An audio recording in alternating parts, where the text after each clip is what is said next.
صاحب کچھ لوگ کہتے ہیں علامہ اقبال عاشق رسول ہے، اور کچھ یہاں تک کہتے ہیں کہ اگر علامہ اقبال داڑھی رکھ لیتے تو ان کا مرتبہ حضور داتا صاحب سے بڑا ہوتا۔ فلا حول ولا قوت الا باللہ العلی العظیم۔ ہم علامہ اقبال کو یہ سمجھتے ہیں کہ علامہ اقبال ایک فیلسوف اور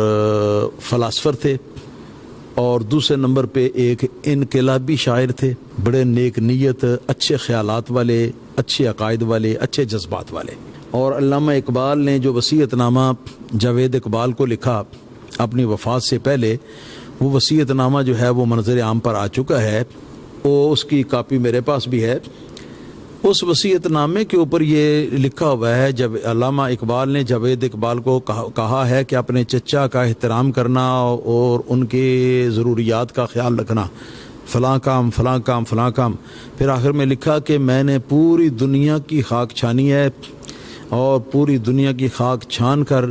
تو جس چیز پر میرا دل آ کے ٹھہرا ہے، اور جس چیز کے اوپر میرے دل نے مہر لگائی ہے یا میرا دل مضبوط ہوا ہے جس چیز پر، تو وہ مذہب اہل سنت و جماعت ہے۔ اسی مذہب کے اوپر قائم رہنا اور اسی مذہب کے اوپر تلقین کرنا دوسروں کو قائم رہنے کی۔ بات سمجھ میں آ گئی ہے کہ نہیں آئی؟ تو اہل سنت ان کا مذہب تھا، بڑے اچھے تھے ہر لحاظ سے، لیکن ان کی داڑھی نہیں تھی، اور داڑھی جو ہے یہ ایک فسق اعلانیہ اس کو کہا جا سکتا ہے، داڑھی نہ رکھنا فسق اعلانیہ، کہ اعلانیہ طور پر آدمی اللہ تعالیٰ کی بے فرمانی کر رہا ہے۔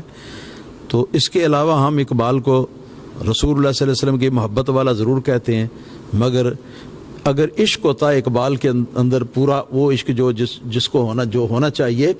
تو علامہ اقبال اپنی صورت بھی تو وہی بناتے ہیں نا جو اپنے معشوق کی ہے۔ تو اس لیے علامہ اقبال کو ہم حجت نہیں سمجھتے،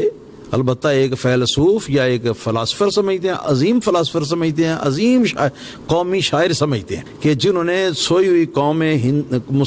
مسلمانان ہند کو یہ جگایا، اور اس کے نتیجے کے اندر پھر پاکستان جو ہے وہ ہمیں ملا۔ یہ بہت بڑا کارنامہ ہے، اللہ تعالیٰ اس کی ان کو جزائے خیر عطا فرمائے گا۔ اور ہو سکتا ہے کہ ان تمام اچھے کاموں کی برکت سے، یا نبی کریم صلی اللہ علیہ وسلم کے ساتھ یا صحابہ کے ساتھ یا اہل بیت کے ساتھ جو محبت کا انہوں نے اپنے اشعار میں اظہار کیا ہے، اس کی برکت سے ہو سکتا ہے کہ اللہ تعالیٰ داڑھی منڈانے کی ان کی غلطی جو ہے اس کو معاف فرما دے، لیکن یہ اس کا وعدہ نہیں ہے، یہ کوئی پکی بات نہیں ہے کہ معافی ہو۔ ہاں جی، ہو سکتا ہے اللہ تعالیٰ معاف فرما دے، وہ تو اپنی مرضی کا مالک ہے نا، جس کو چاہے جتنا چاہے معاف کر دے۔ تو ہم تو اس حد تک مانتے ہیں، ہم ولی یا ہم کیا نام ہے وہ پتہ نہیں کیا داتا صاحب کے برابر یا ان سے بڑا درجہ، یہ چیزیں جو ہیں ہم نہیں مانتے علامہ اقبال کے بارے میں۔ باقی ہم احترام کرتے ہیں جو کہ میں نے عرض کی ہے۔